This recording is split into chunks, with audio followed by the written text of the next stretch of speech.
Okay. So we'll get started on time here. I'm Paul Coggin, Dynetics out of Huntsville, Alabama. I'm a network guy. My background is design, implementation, securing, and figuring out how to break into network infrastructure for various organizations. We'll just leave it at that. So we have when I work on a red team, going out doing pen testing for organizations, I'm the network guy on the team that figures out how to get into the network infrastructure. And so I'm going to go into some details on some less things I've learned working with red teams. When we'd get shells into routers, the red teams wouldn't know what to do. So I've come up with some ideas of what you can do. So how could you maybe get a shell to a router? One way that you might get that initial handhold, just to give you an idea of what you could get that initial remote access into the router, is there's a tool called SNMP below you might use. You've developed a dictionary attack or a dictionary of SNMP community string keywords, kind of like a password list. You could use SNMP below and use your SNMP community strings that you've compiled. And if you've learned what the trusted host is for monitoring and managing the network, you can feed that into this SNMP below script and specify the network management IP that's trusted by the routers and switches, because we're assuming that these routers and switches have been secured and there's an access list that is controlling and limiting what devices can touch SNMP on these devices. And then you can specify the IP address of the network device that you want to go after, and specify the IP address that you're using to attack the system with, that you want to TFTP download the config file to once this script runs through your community string list and finds a good community string. It's going to download that to the attacker system. And the reason that's going to work is SNMP uses UDP. The access lists are going to be set up to block anyone except for the trusted host from connecting to the network devices.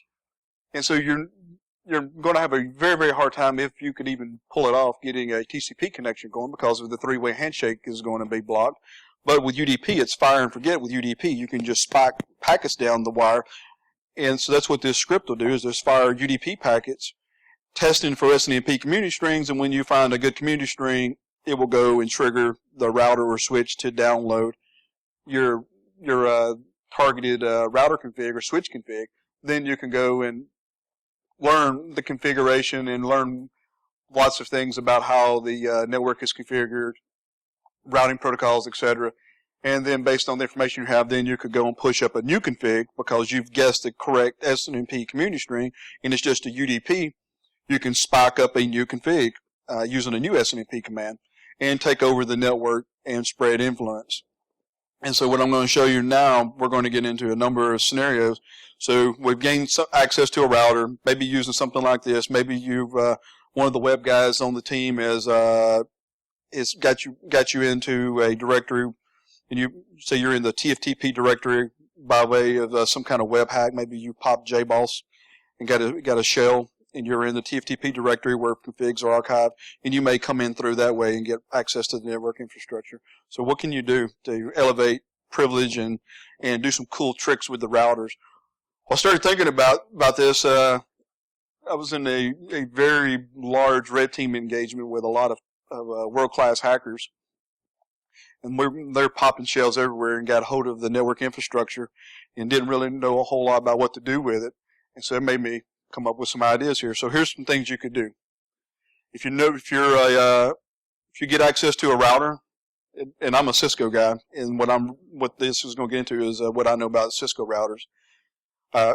There's a capability called policy routing that is enabled by route maps, and you can go and specify access list. An access list is going to specify the traffic that is of interest to you, because if you try to do this attack, you want to get very, very granular and go after certain types of traffic, because you wouldn't want to go and have a wide open attack doing this method, because when you do the policy routing, it's going to be CPU process based.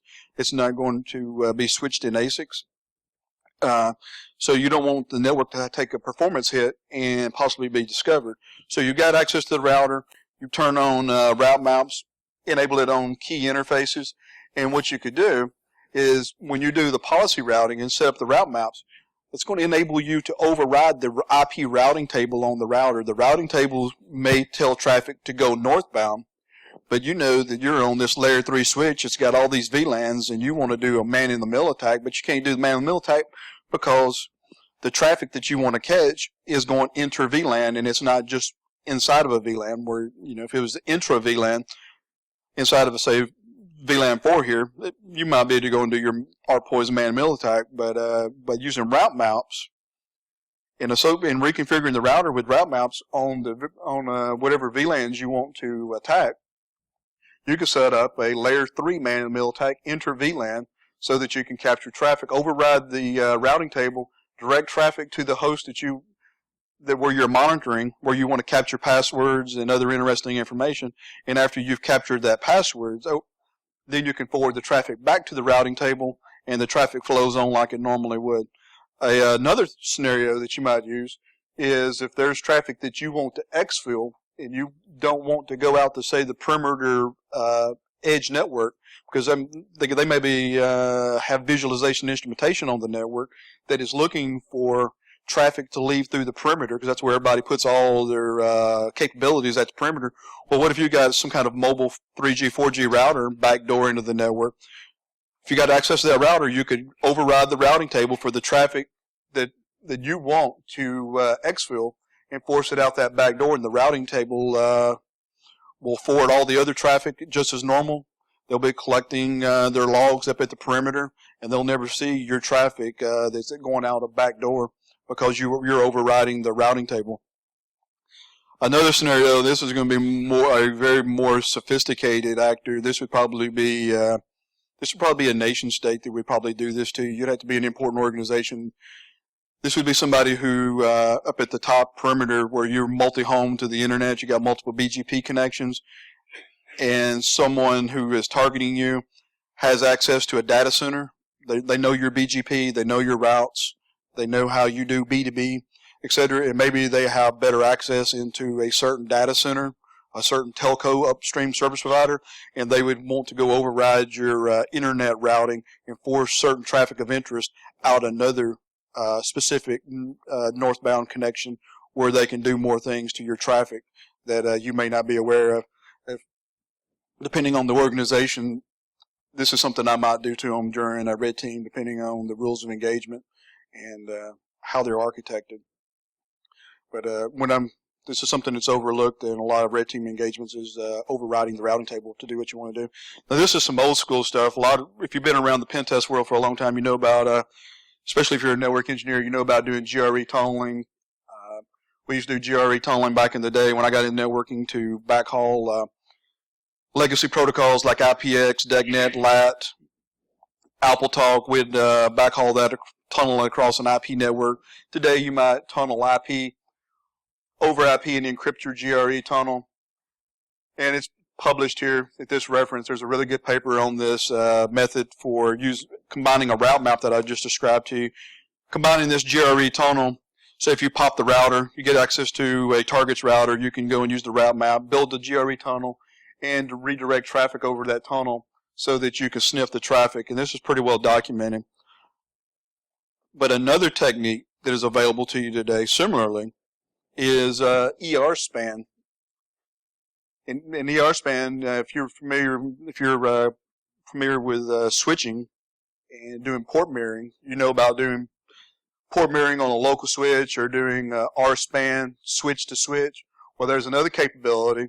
If you're involved with a red team engagement, you might want to take advantage of is doing ER span, where you can do a port mirror across a wide area network from a remote site over, say, a T1, T3, whatever network connection the customer has that you're going after. The only thing with this is you're going to capture a great deal of traffic. Where I would probably use this, and I plan to use it in the future, is going to be in a critical infrastructure network scenario where maybe a SCADA network, it's not going to be a great deal of traffic, and I can go and do this ER span and mirror off and pop out to a remote VPN connection across a wide area network, across the internet, SCADA traffic or other interesting traffic. If you get into a highly utilized enterprise VLAN, you may end up generating performance problems on the network and get discovered if you do this to the wrong network. But it's another method technique to exfil traffic that might be useful.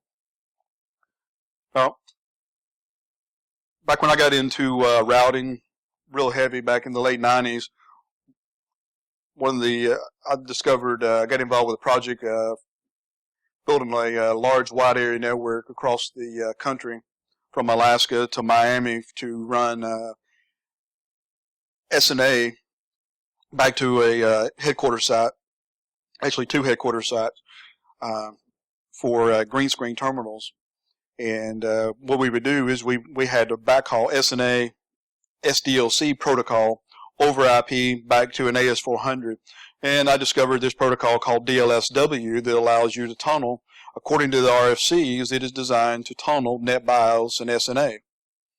And the way things work with the routers is if you turn on routing, whatever protocol you've turned on routing for, when the router sees it, it's going to route it. But if you also turn on bridging and you have routing turned on, and additional protocols hit that router, say hit the router interface that has got bridging turned on at the same time routing's turned on, if routing's turned on, it will route, but if bridging's turned on, it will bridge it. And so that got me thinking. IPv6. IPv6 is a routed protocol, but IPv4 and IPv6 are totally different protocols. At layer 3, they're totally different. Layer 2 is the same. Layer 4 through 7 is the same, but layer 3 is different. The router sees them different, and you have to manually go in and turn on IPv6 routing if you want to know. Most of the networks don't have IPv6 turned on, especially on the inside, internal networks. So come up with, this is an undocumented capability. I talked to Scott Hogg, who actually wrote the book for IPv6 security for Cisco Press. I threw this out at him at Hacker Halted last year. He thought it was a cool idea as well. But you can, because you got IPv4 turned on and routed, and you can turn on DLSW, which will tunnel. And part of the configuration you see here is bridging. It'll bridge anything that is not routed. We could maybe, if we pop a router during a red team and they have the feature set code, they may already have it turned on. We can turn on DLSW and maybe set up a backdoor tunnel and tunnel IPv6 out using DLSW. There's still a lot of this SNA stuff out there, and there's a lot of routers out there that have the DLSW feature set.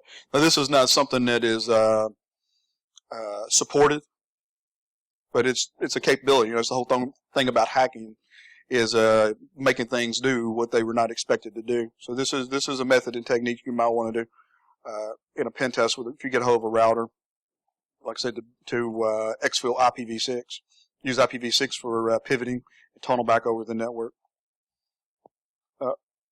Now, a lot of my background since 2000, I've been in the telco service provider, utility, critical infrastructure world, building telephone companies, going from analog digital to pure IP over Ethernet networks across the country. And in that, I learned about a protocol called L2TPv3. I'd never heard of it when I was doing enterprise stuff. But what L2TPv3 does is it allows you to logically drag and drop what we call a pseudo wire from one Ethernet router interface across X number of routers and drop out that VLAN off at another router somewhere in the world. And it doesn't matter how many routers you go across.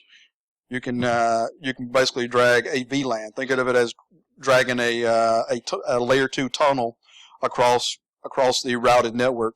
Now, the reason that was created, the IETF, IEEE come up with this was people like AOL will use it to backhaul PPOE from, say, your DSL modem. They don't own your local loop, say here in Nashville. AOL doesn't own the Bell South copper lines, but what they can do is they go wholesale lease copper to your house and sell you AOL DSL service, and they'll backhaul your PPOE connection back to their router, and they call their router a BRAS, a broadband remote access server. That's just marketing for a router. and they would aggregate that L2TPV connection and terminate your layer 2 PPPoE that has been running across X number of routers. Now, the whole point of this is you can go and what I want you to get is you can create this layer 2 connection across all these routers. And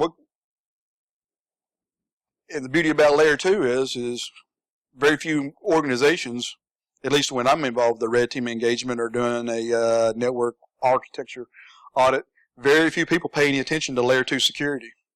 So if you can get access to the router and you can enable this layer 2 connection back to your network, what's to stop you from going and wreaking all kinds of havoc? If you're not aware of a tool called Yersinia, it's wonderful at layer 2.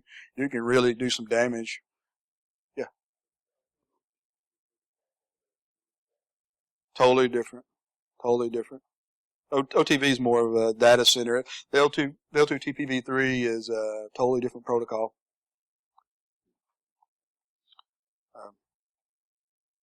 So this is something that you might use in an engagement. What I have seen documented and published regarding L2 TPv3 is attacking the control plane of L2 TPv3 in the telco infrastructure. There's a good paper if you're interested in L2 TPv3. There's a good paper about, from a telco standpoint, if you're in the cloud attacking it. But this, I want you to look at it from, say, if you're in a typical enterprise red team and you pop somebody's enterprise router, they probably got the feature set that you could turn on this L2 TPv3 and shoot a layer 2 tunnel right out their internet router. Because, I mean, how many firewalls have you seen configured to filter outbound? They're just waiting for you. They're just waiting for you to turn on its own, and you should do it because you can. I mean, you got to do it. So. Now, here's something else coming from the telco world. All of my customers in the service provider business have to be able to provide support CALIA, think Patriot Act, basically an IP-based wiretap when the government comes in and serves them a subpoena that they want to go and monitor somebody's network. They get fined daily. I forgot what the amount of the fine is. Every day that they cannot provide this lawful intercept capability to law enforcement, they get fined every day. And so they have the ability on their network to be able to do an IP-based wiretap. And that takes advantage of SNMP-v3 in the network infrastructure. SNMP-v3 is what enables the core capability of lawful intercept. Now, how they know that they're going after the right person when they do the IP-based wiretap is one way would be doing PPoE with AAA radius authentication so that your username authentication is associated with the IP address that you're handed out by radius. Another way, if they're doing DHCP, and the reason I threw this up here is a lot of enterprise guys don't want to do DHCP because they think they can't track an IP address down to a user and attribute different activities on the network.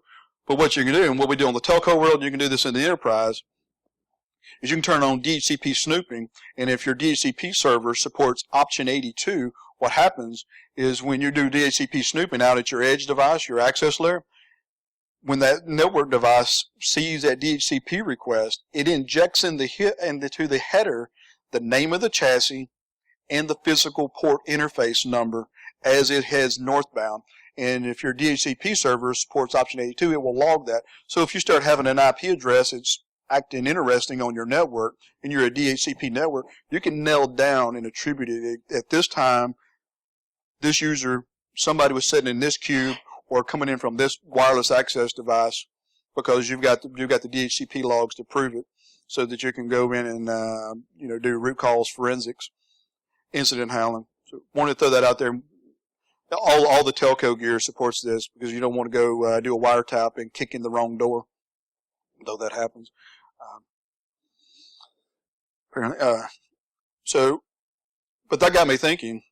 You pop a router, you get access to somebody's router. They may not be a telco, but if they have the memory, if they have the flash, and they have the DRAM to run the code, and you've got a hold of their router, here's the thing that I've learned, if you can hack their router, they are not going to know, most likely, that you've upgraded their code so that if they don't have the feature set, there's nothing to stop you from uploading their code. And the reason you'd want to do this lawful intercept is you and I could be talking, and with the lawful intercept, a perfect copy is going to the attacker system. Now, typically, it's law enforcement is getting a perfect copy, and the two people talking do not know that they're talking.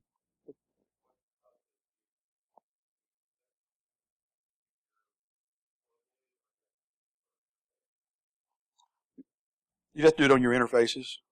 But it'd be real quick. Just if you're a Cisco guy, use a range command, and you could do like on a fully populated 6509, do all your 384 interfaces. You could do it with one command, practically. With just using the interface range command, hit all your ports. But this is something you could do if you get into the router. They may have a feature set already there that enables the lawful intercept. If they don't, put one on there for them. My experience is when we get into somebody's router, they don't know that we're in their router till after we're giving them PowerPoint. We're doing a briefing, and there's been an out brief, and they're like, you're in my router? You've been in my router how long? We have to go and start showing them dates and things. So this is something else to go do. Just another cool way to go and do exfil. And if you're a defender, one of the things I want you to take out of this, you better be monitoring what you let leave your network. Because if a redneck from Alabama is thinking about this, you think about somebody who's got real skills and real knowledge, and real evil intentions, what they could do with your network and your data. You gotta block that outbound traffic. Very rarely do we see the outbound traffic being blocked, but hey, something somebody could do with those routers. And the other thing is when you go in and you do your root cause forensics, you get popped, you get hit with some malware, and somebody's in your network. The other thing we're seeing is everybody's looking at the endpoint devices. Nobody's looking at the network infrastructure. Better go look at that network infrastructure because the bad guys may be in that. So here's a scenario. Another idea for routing. You got this scenario. You got a cable TV head-in. Got say a utility. A lot of the telco service providers are getting into the cable TV business, basically IPTV. Over Ethernet, and what they do is they're mapping TV channels to IP multicast groups. So when you hit your clicker at home, you're not changing an RF channel over the cable hybrid fiber coax network. You're actually changing an IP multicast group every time you hit the clicker. And what some of these guys will do is there's organizations that will go and make the big capital investment in the IPTV infrastructure and then resell their capability to other networks. They want to minimize their investment, so instead of having to buy out a full-blown IPTV head-in, they can just go and buy enough equipment to, say, pull the local off-air channels, and then all the other channels they can pull from a cloud-based service. Typically, it's going to be over a fiber Ethernet. And what happens though with multicast is you see up here on the right, and you see that black line pointing back to the cloud. With multicast, there's a rule called reverse path forward. And these servers are going to be in the network infrastructure over here in this, and the right is going to be pulling multicast. It's going to be receiving multicast from that managed service provider network. And then it's going to forward it out to the customer network down there in the bottom. Well, that IPTV head-in infrastructure on the right is not going to forward that traffic because of the reverse path forward rule if it does not have a route in its routing table pointing back to that cable head end. And so a security mitigation, both a way to make the multicast work and a security mitigation, if you're an IP network guy, you'll get this, is the default route points back toward the cloud, because the multicast is going to receive the stream from the cloud, and then it's going to shoot it back out toward the distribution network, the customer distribution network where your subscribers are. And it doesn't need a unicast two-way connection. It's just going to shoot it toward this network infrastructure here. It's just going to multicast it out, and then this network infrastructure will pick up that multicast stream and shoot it back out into the head-end. Now, here's the challenge from a red team standpoint. You're coming in from the outside, and you find yourself on this network box here, and you might have Visio diagrams. You've social engineered somebody. You've spear fished them. You've popped into their network. You got Visios. You know how this thing's architected. You know IP addresses. You know they're running some old Solaris stuff. And you know with like 2 commands, you're going to have root. You're going to own this network. You're going to pivot all day. It's going to be screenshot heaven. But you got on that router and you can't get that two-way connection. You're looking at the drawings. You got the goods. You know how this networks. You don't even need Metasploit. You got the passwords, but you can't get a two-way connection in. What I discovered in a similar scenario is if you can get this access and you start looking at this router and you start looking at the ART table and you see the MAC address, IP address mappings, and you're looking at those OUIDs and you know you got some good stuff. You got some Solaris boxes, and whenever I see Solaris, I think old unpatched boxes. When I see Solaris, it's low-hanging fruit. It ain't up to date. Because with this type of stuff, with this critical infrastructure, you get it working and you leave it alone until you retire or somebody forces a major upgrade. That's how it works real world. But what you can do is once you start finding these boxes in your ART table here, is you could set up a static NAT. You set up a static NAT from the interface where you have connectivity here. Right here, you set up that static NAT here and point back to whatever you see, what you want to go after first based on MAC address, organizational ID that you've identified. Set up that static NAT. Now, what we discovered in Red Team, a little trick, is the router will proxy ARP for you and allow you to have that two-way connection, and then you can start spreading influence and popping boxes using the username password that you might have gotten through spear phishing attacks or pop out Metasploit if that's what you need to do. That's a way to twist the network to do what you need it to do. So OSPF, I want to go over this real quick because I see this everywhere when we do Red Team. So here's how OSPF works. OSPF is a interior gateway routing protocol, IGP. If an organization is running a routing protocol, 9 times out of 10, it's going to be OSPF or maybe EIGRP. And with OSPF, you've got to have an area 0. And if you're a large enough network, you may break up and segment your network into other areas. So you might have an area 1, area 2, to break up and segment the network because of the size of the network. And you got routers that tie the areas together. They're called area border routers. And if you've got if you tie into other external networks, it's going to be called an ASBR, where your router may tie into, say, an EIGRP, an ISIS, BGP. You really don't see ISIS too much. ISIS you're going to see mostly in a telco world, specifically a very large telco world that's running MPLS. So this is what you're going to see, but the thing I want you to get is, the reason I bring this up is wherever I plug into the network and OSPF is being used, it's just waiting for somebody to go and pop, because the OSPF is going to support no authentication, clear text authentication, and MD5 authentication, and for the freaking love. If you understand you need authentication, why do you go and enable clear text when MD5 is an option?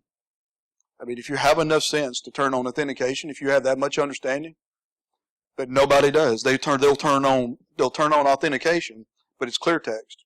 So all you do is fire up Wireshark, and you see all the multicast of the OSPF, and it may be that's not authenticated, and you'll see it all out there on the wire, or you'll see the clear text password, and 9 times out of 10, it's some project-related name, SCADA, Cisco, whatever, name of the company, and it's in there just passing on the wire in clear text. And so what can you do with that?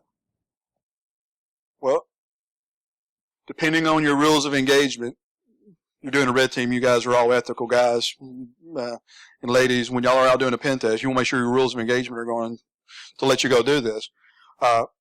Here's some ideas for you. Why not go and inject routes? Very, very easy. You could use Quagga, a tool that you need to know about if you're interested in networking. You want to learn routing protocols and you're vendor neutral. You just want to know protocols because you're security type. Check out Naval Research Lab Core, the network simulator Core. It allows you to fire up a bunch of Quagga routers in a nice virtual environment. You can download a VM all set up with Core ready to rock, and you can run OSPF and BGP, and you can join the network and start injecting routes. And with that, say with that NRL environment, you could go and draw out a large convoluted network and start injecting all kinds of routes into the network that you have access to. And let's say you start injecting routes for, say, NSA, DHS, China, France, Russia, and if they've got logging, they got their SIEM system. All the cool kids got a SIEM system now, and they're logging. They'll think they're under attack. And if you got this level of access, they're not going to know and realize that you're injecting this from inside. You could totally distract them and get them running to their perimeter, trying to troubleshoot and figure out why, say, Microsoft or Google is attacking them, and fill their logs up while you're going and doing your real hardcore testing, and distract them from the rest of the pen test team, by spoofing IPs, injecting in, and even there's this long list of tools that I gave you there. Like I said, you can add new routes. You could do a DOS. When I do red teams, my rules of engagement never allow me to do denial of service. Some of you guys may work for organizations that get to do that. We just never get to do denial of service. But it's something that you should account for in your reports. I like to do an attack tree to communicate to a customer. This is what we did. This is what we wanted to do, and color code on the attack trees where we stopped, whether it was a lack of a capability, time, or rules of engagement. But if circumstances permitted, this is what we would have done. So you could draw out an attack tree and tell the customer, hey, we would have done the DOS, and this is how we would have executed it. Maybe prove it to them in a lab. Maybe prove it with this Naval Research Lab core tool. Mock up their network and simulate it and show them this is how it would have been easily went down. And if you're a really good coder, you might roll your own Ospf tool with Scapy. And if you're Windows impaired like me, there's a tool from the Chinese called Ospf. I think you got to get CAPTCHA now, but you could go and take Wireshark and capture these OSPF packets you're seeing on the wire and import them into Ospf CAPTCHA into one of their tool options called Packet Builder. Pull that in and go in and edit any field in the IP packet. Make the changes you want. Rebuild the checksum and point and click with Windows. Fire those packets right back out on the wire and act like a Juniper or Cisco router, and influence their network. Just point and click. BGP has been in the news a lot lately, so I wanted to go over BGP with you guys from a routing standpoint. A lot of red teams don't get into this, but I wanted to make you aware of it as a defender, and if it is in your scope, have the conversation with some of you guys on the red teams that might be able to do this. With BGP, if you're an organization that is multi-home to the internet, if you're multi-home, you're going to be doing BGP. You may be a huge conglomerate that has BGP running in your network because you're so large, but typically you're going to be a multi-home organization to the internet, and you have to go to ARIN and get an AS number, and in that case you would also have your own independent routable IP prefixes. But this is how things work. All the organizations that have a unique number. Your telco service provider has an autonomous system number. And if you were to go and exchange BGP routes to the internet, you would have to go to ARIN here in the U.S. To get an AS number. And you would get your routes. You would advertise the routes that you own up to your upstream providers. And in the U.S., the culture is your upstream providers, they know you're a great guy, and they know you're the smartest router guy ever. And you may have every CCIE, Juniper certification you can get. You've got them all. They don't care. They're not trusting you.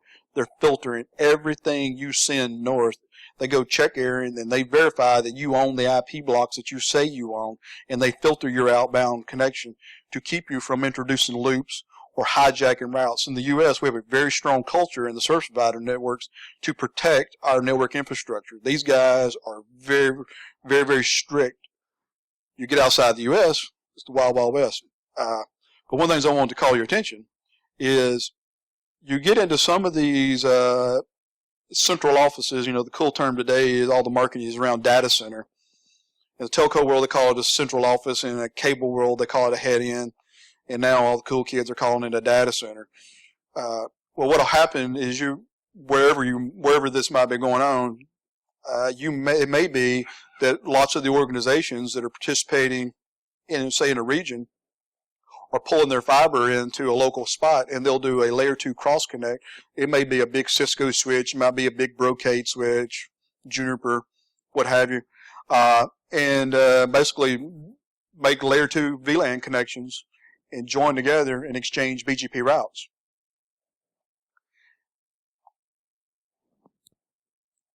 What I've seen, I've been in some of these central offices where they got guards, gates, and guns, cameras, very, very strict control, access. Everybody's locked. Everybody's racks are locked up tight, monitored, alarmed. If a rack gets opened up, alarms go off. Very strict monitoring. I've been in it some places. I won't say where it was. Somewhere here in let's say the southeast. Literally, lots of organizations coming together in this central pot. Literally cabling just strode out over the floor. You have to walk across it. I mean, just bundles of cabling just coming out of the backs of the racks. Fiber is a bloody mess, and you got all these organizations that are tied together. And at these points, how hard would it be to go in and make your own cross connects into some of these networks where they don't have that mind for attention?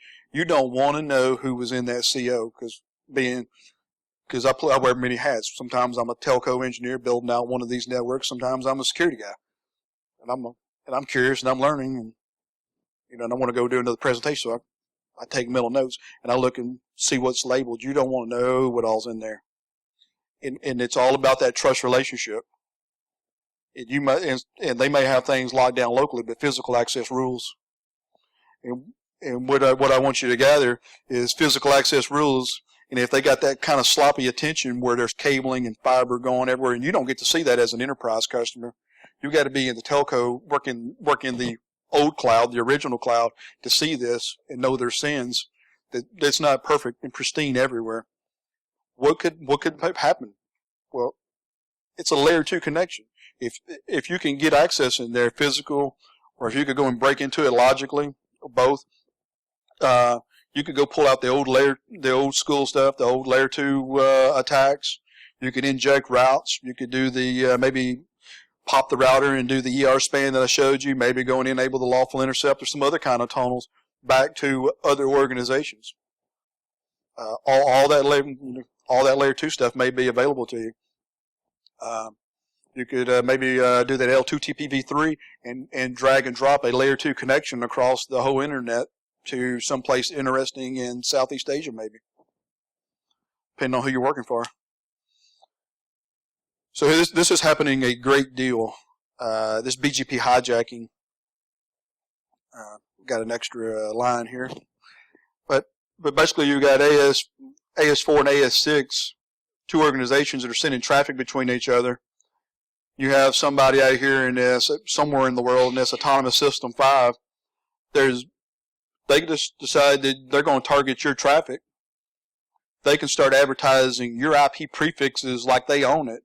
And they may not be able to capture all of your network traffic, but a large percentage of the traffic of certain parts of the world where they have a better closer peering point than you do, they could redirect traffic through their network that would originally be destined to you. And if you're not encrypting it, they've got it. They're sniffing it whether you're encrypting it or not. But if you're not, they don't have to break your encryption. They can just see everything that you have passing on the wire. And this is happening a great deal. Don't raise your hand. People don't need to know your business. But I want to ask you this. You need to ask yourself, are you monitoring your IP prefixes? You got your firewalls, you got VPNs, you got SIEM, you got your security awareness program, you're doing pen testing quarterly. You're monitoring, you got configuration management and control, you're monitoring everything. Nothing happens on your network without you knowing. You pay Martin to come in every quarter to hack you and test your network telemetry to make sure you're watching. But are you watching the wide area network when it leaves you? Are you looking for a macro level attack at the internet level beyond where you have control? This is happening right now, and organizations are not monitoring and looking for it. If you're not using BGP Mon, or I think it's called Renesas, is another company that will monitor network. There's another called Team Cymru. If you're not using one of those services to monitor your IP prefixes, how do you know that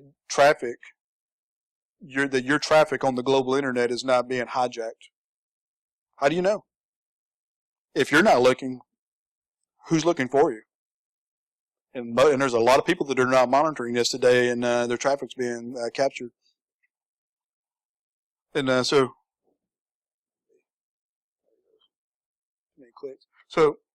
another thing along those same lines, because of the trust relationship in the internet, there's nothing to stop somebody from not only hijacking your IP prefixes, but also hijacking your AS number in some other part of the world, and injecting that into the network and acting like your IP prefixes, because one of your business partners, they may be in the know about BGP hijacking, and so what they might do is they may be doing some light monitoring, and they will be looking for your IP address block, maybe to becoming advertised by another AS that's not you. So if I'm coming after your network, if I've got the resources and the access to the telco infrastructure to launch this attack, I've got the trust relationships, I would go and not only steal your IP prefixes, but I'd steal your AS number at the same time to launch this attack.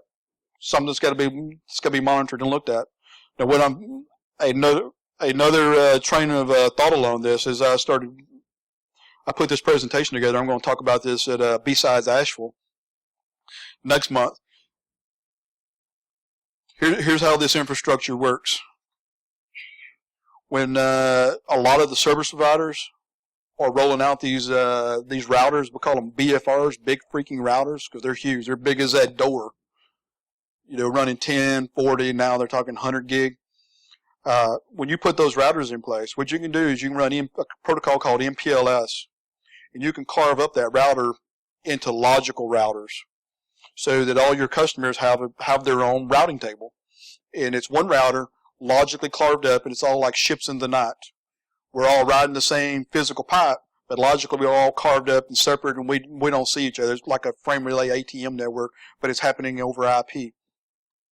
And across that same network, you could have, wide area MPLS VPN connections. You could have Metro Ethernet type connections being layer 2 tunnels being run across it, BGP. Whoever is doing these BGP attacks, the point I want to give you, in certain cases, it's probably the same people have not only access to the BGP router, but they have access to your BGP VPNs. Now, if you're a small organization and you don't have international connections, you don't have wide area network connections dropping off in all over the world, may not be an issue for you. But if you're part of today or in your future job, if you're part of a international conglomerate that is buying MPLS services, I want to strongly impress upon you to use VPN, whatever the strongest VPN you can use because of the ITAR laws, whatever the strongest VPN you can use in your remote country sites, you need to be using, because whoever's doing all this BGP hijacking, there's nothing out in the open source saying this is happening, but I believe it's going to be published at any time. Somebody's going to start talking about it, that, hey, I'm seeing new routes injected into my network via MPLS VPNs, because if I have that access, what is to stop me from going and configuring the router and joining your MPLS VPNs? I mean, I'm the router guy. I own your telco router. There's nothing for me to go and provision new VPNs into your network. Who knows or they might be just capturing and sniffing traffic. So I want to strongly impress on you for the BGP attack and for the MPLS attack that I'm speculating is happening. It just hasn't been disclosed yet. You need to be doing encryption everywhere. A lot of people say if they see the MPLS VPN, they automatically assume VPN means encryption. VPN does not mean encryption. A VLAN could be a VPN, technically. So you use encryption.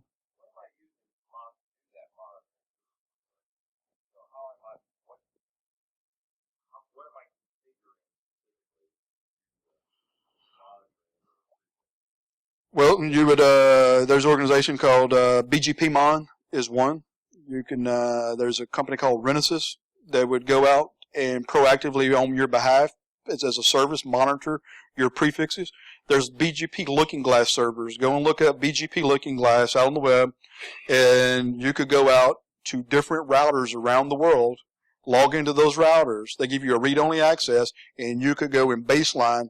Here's how my network prefixes look in different parts of the world today, and baseline that. And if you got some coding skills, you might write some scripts to automate to go out to these BGP Looking Glass sites, log in and look at your prefixes time to time, and do a difference and see what's going on with your network telemetry from that internet macro layer. You could do your own, or you could get it as a service. From the MPLS side, you got to use encryption to protect your privacy. But what I'd also do, because depending on who's coming after you, if they start wanting to inject routes and join your MPLS VPNs, you need to be monitoring you need to have NetFlow and watching your internal. I'm a huge believer in NetFlow, looking at who's talking to who, when, where, and how much, and when did the conversation start and end. Be logging that, and also logging routing changes. And filter at those edges. Filter the routes that are coming into your network. Don't just leave the trust relationships wide open, and trust what's coming into you. Filter it and log and look for changes.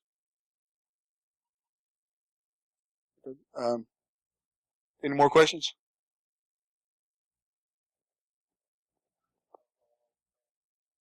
I'm in lots of. It depends. I'm hour to hour. Any given day, I'm in lots of interesting places.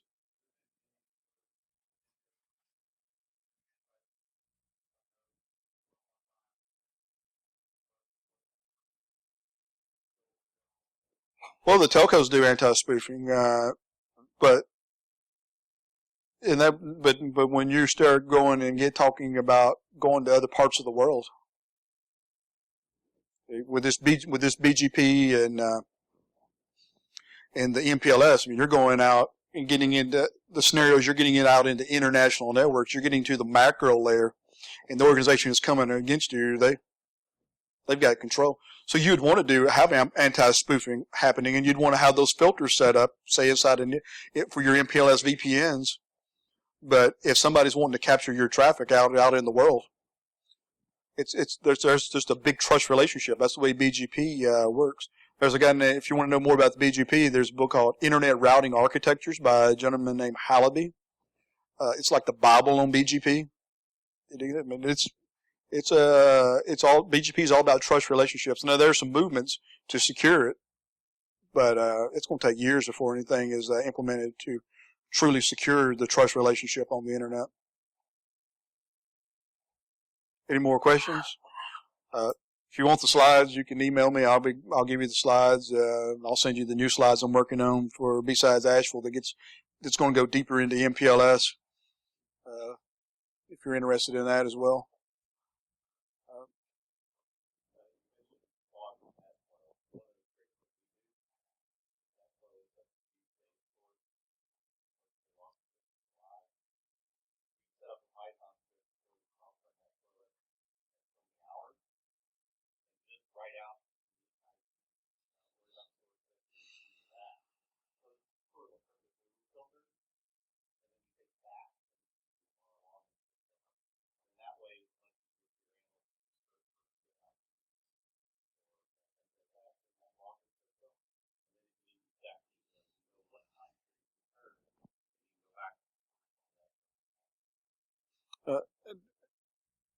And if I owned a network, I'm a consultant. I go out and build them and help people with them. But if I owned the network, I would be monitoring my partners, my business partners, my B2B partners. I'd be monitoring not only my IP prefixes, but I'd be monitoring theirs. Because if I'm coming after you, I may go and attack your partner, exploit your partner to get that trust relationship to pivot to come back into your network. Now, as a good guy, my rules of engagement are not going to probably permit me to go and, say, attack the billing system vendor so that I can pivot to come back into a critical infrastructure organization. But the bad guys don't have a rules of engagement. They do what they want to do. And so I would not only monitor my stuff, I would monitor my customers and peers that have a trust relationship with me. I'm just paranoid like that. I think I'm probably out of time. You got any more questions?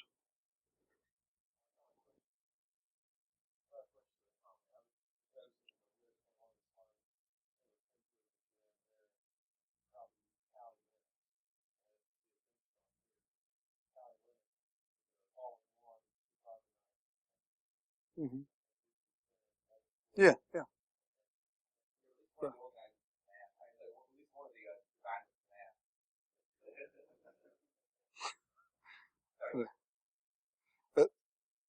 Yeah, you're talking about this this list here. This what I wanted to give you is just some list of protocol tools that you can manipulate protocols with. I mean, like you can go buy a router off eBay, and the reason you're going to do that is you want the router code so that you can fire it up in Dynamips or GSN3 and join the network and start injecting routes. It's not hard to do it, or you could do Loki. I don't care about tools. I lost it when I got into hacking. I was all about tools. I wanted to go to the conferences and get the tools, go to the training, come home with the CDs. But what I learned now, I don't care anything about that. If I can Google it, I don't care. I'll Google it when I figure out what the problem is. I'm going to go, whatever the hammer is I want to use against you, I'll go and figure out how to do it. We're either going to write some code, or we'll go use somebody's tool. I'm totally agnostic. I don't get caught up on that anymore. But here's some ways that are already available to you to go attack it, and you don't have to have a lot of sophisticated skills to do it. But I really go check out this Naval Research Lab core if you're interested in learning routing or want to know about this is a tool that yes, it's free. You paid for it as a taxpayer. You funded it. It's a government funded project, and it's free to download. You can download a VM, a Linux VM with this already working in it, and it works really well. And like this BGP stuff, if you want to learn these BGP hacks I threw out at you, you can fire it up. You can run BGP, you can run Ospf, you can run RIP, and you can teach yourself this stuff. It's a great learning environment. I'm thinking about doing a presentation around using it to go and do these network attacks, so you can learn it in a safe environment on your VM at home. Any other questions?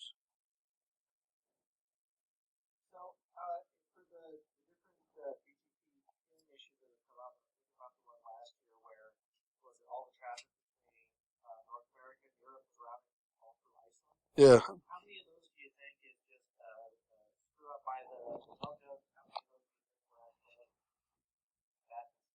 were Thinking about what I can say.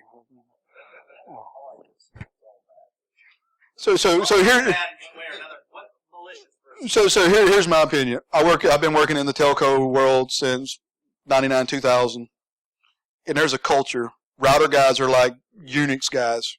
Unix guys are very deliberate. They're very precise. When they hit return, if you're an experienced Unix guy, you know what you're doing and you know what's happening under the hood when you hit return. The guys who have access to configure the routers have control of hitting return on these global internet routers. They know what they're doing, or they would not have been given permission to do it. You don't give some rookie kid enable access to your router. Doesn't happen. That's based on my experience of setting it on. People say it's accident. Okay. Whatever. Just the other day, I was looking, I think it was Renesas, I was looking on their website. Indonesia, there was some stuff out of Indonesia where they accidentally hijacked the whole internet. Accidentally. It did not propagate out because their upstream providers were filtering them. But Akamai, a group of their prefixes, did make it out and hijack some of their traffic. But I'm very judgmental being in this business, and my experience with being in the cloud and knowing who has access to the routers and how things are done, the culture, man. It's, unit, like, just think about it, like with the Unix guys, when they hit return, they know what they're doing. They know why. The experienced sysadmin, those router guys are the same way. Very deliberate, and they have very strict configuration control and review. We're going to make these changes. I'm sure there's real accidents, but we're seeing lots of interesting things, like traffic going to Belarus and Iceland. And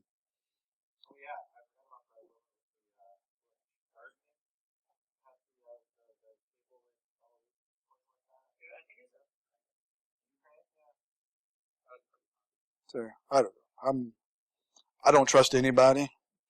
And just based on what I know of staying working all night with telcos from all the large international telcos, of how strict configuration control they run, when you start seeing all these IP blocks getting hijacked and things, I'm very judgmental based on that people don't get access like that, and if they're doing it, then there's major operational problems. I don't know. But what do I know? Anyway, any more questions? I think we're probably out of time. I'll be around all day if you got any questions. I'd love to talk about this stuff if you want to talk more offline.